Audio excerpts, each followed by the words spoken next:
नमस्कार, मैं कैप्टन चंदन सिंह बिष्ट, अध्यक्ष बिलासपुर कांडली पूर्व सैनिक कल्याण समिति, आपके समक्ष अपने बिंदुओं को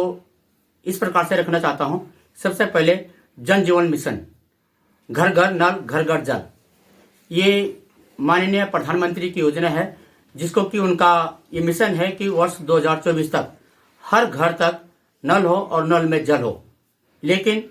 हमारा ग्राम बिलासपुर कांडली सीएम हाउस से मात्र विजिबिलिटी के लिहाज से 1 किलोमीटर की दूरी पर है, लेकिन ग्राम बिलासपुर कांडली में कोई भी उत्तराखंड का पेयजल संस्थान द्वारा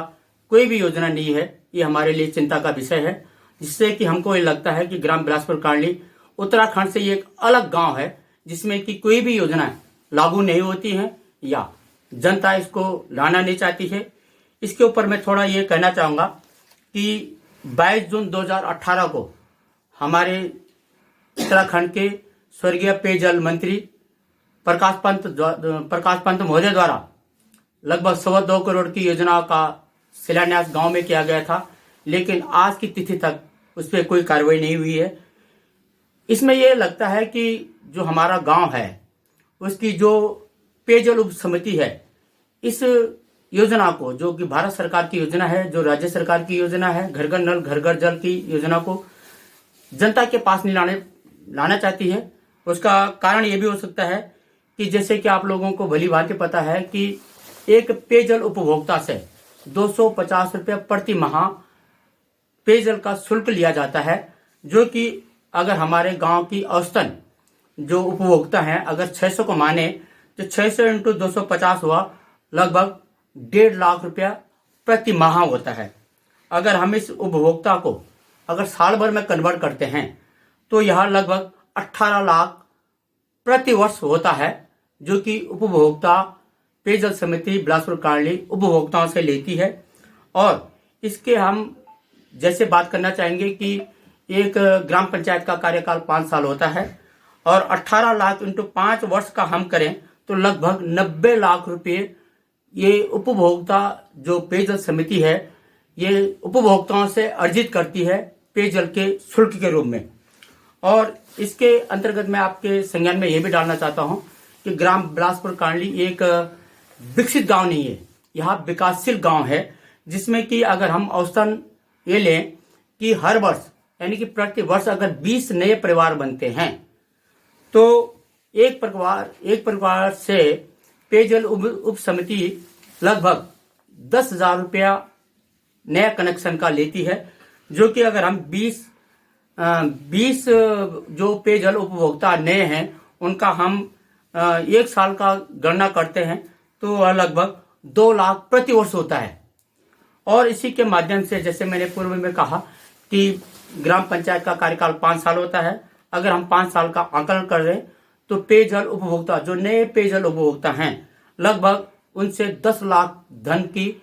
राशि अर्जित होती है, जो बराबर 90 लाख रुपया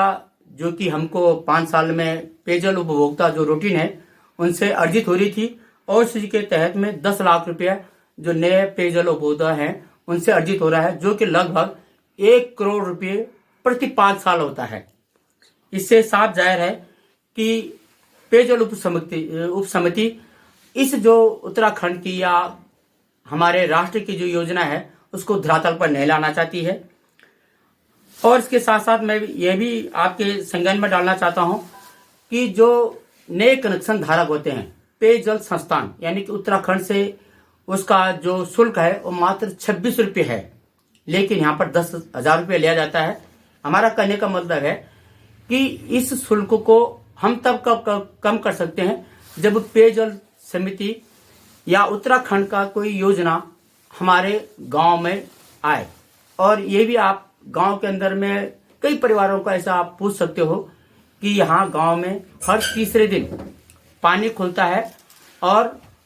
वो भी ऐसे परिवार हैं जिनको कि वो हर तीसरे दिन डबल शुल्क की मार पड़ती है। नंबर 1 कि पेयजल उपभोक्ता जो 250 रुपये पर महीने देते हैं वो भी, प्लस अगर 3 घंटा या 4 घंटा उनके घर में पानी खुलता है, अगर वह बिजली का उपयोग यानी कि मोटर से उस पानी को अपने घर में शिफ्ट नहीं करेगा तो उस दिन की बारिश से भी वंचित होना पड़ेगा। यानी कि ऐसे ऐसे परिवार हैं जिनको कि 150 रुपये प्रति माह के साथ साथ बिजली का हाई रेट भी पे करना पड़ता है। इसके साथ साथ मैं आपको एक जो कि एक मूलभूत सुविधा है एक सामान्य आदमी की, बिजली, पानी और सड़क, जिसमें से ये बिंदु है पानी की समस्या। इस पे हमें मंथन करने की जरूरत है कि जब हमने बार बार, यानी कि जैसे मैंने पूर्व में कहा कि ग्राम पंचायत को हमेशा कि जो 2018 यानी कि 22 जून 2018 में जो माननीय मंत्री महोदय द्वारा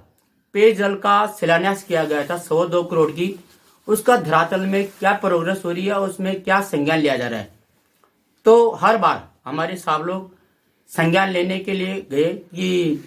आप इनमें हमको कोई पत्र दो, लेकिन उन्होंने पत्र के लिए कभी मना नहीं किया, लेकिन कभी पत्र दिया भी नहीं। जिसके बाद हम बार बार आवेदन करते रहे कि आप एक पत्र दो या आपने अपने कार्यकाल के अंतर्गत क्या क्या रिमाइंडर किए हैं, ताकि हमको अवगत करा करके हम शासन प्रशासन, क्योंकि हम पूर्व सैनिक के साथ साथ पहले एक गांव के नागरिक भी हैं, तो हमें हमेशा बोला गया कि पीएमओ के सैंक्शन न मिलने के कारण यह योजना लटकी है। तो हमने कहा कि हम अपने स्तर पे आप एक रिमाइंडर दीजिए, हम चाहे जीओसी साहब के पास, चाहे कर्नल ऑफ रेजिमेंट के पास, चाहे चीफ ऑफ आर्मी स्टाफ के पास, यहाँ तक कि डिफेंस मिनिस्टर साहब महोदय के पास जाने के लिए और प्रधानमंत्री माननीय प्रधानमंत्री जी के पास जाने के लिए भी हम तैयार हुए, लेकिन हमको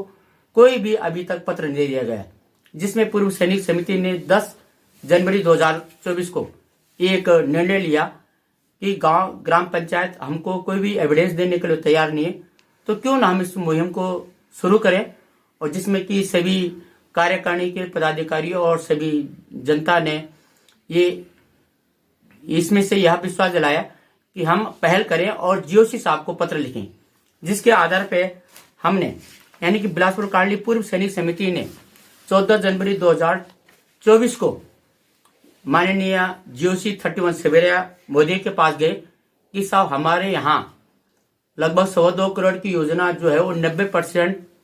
धरातल पर हो गई है, लेकिन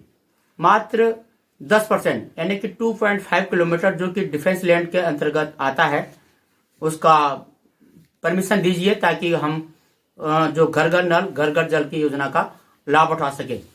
ये भी मैं आपको बताना चाहूंगा कि लगभग 2-2.5 साल हो गए हैं जो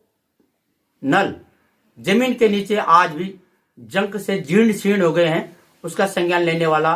कोई नहीं है। तो इसके क्रम में बिलासपुर कांडली पूर्व सैनिक कल्याण समिति 14 जनवरी 2024 को माननीय जीओसी 31 सवेरिया के पास गई और वहां पर कर्नल और वेटरन्स को मिलने के बाद हम बार बार उनके संज्ञान में डाला और उन्होंने आश्वासन दिया कि यहाँ कोई बड़ी समस्या नहीं है, क्योंकि हमने जो भी पत्राचार करना है कि जो पुरानी लाइन है उसको रिप्लेसमेंट करना है, नई योजना तो कोई हमने लाना नहीं है, तो क्यों ना यहाँ ये इतना भारी इशू नहीं है और इसको संज्ञान लेके मैं इसको तुरंत कार्रवाई करूंगा। जिसके कारण से फिर कर्नल ऑफ रेजिमेंट पर न जाने के कारण हमारे जीओसी साहब ने कर्नल ऑफ वेटरन को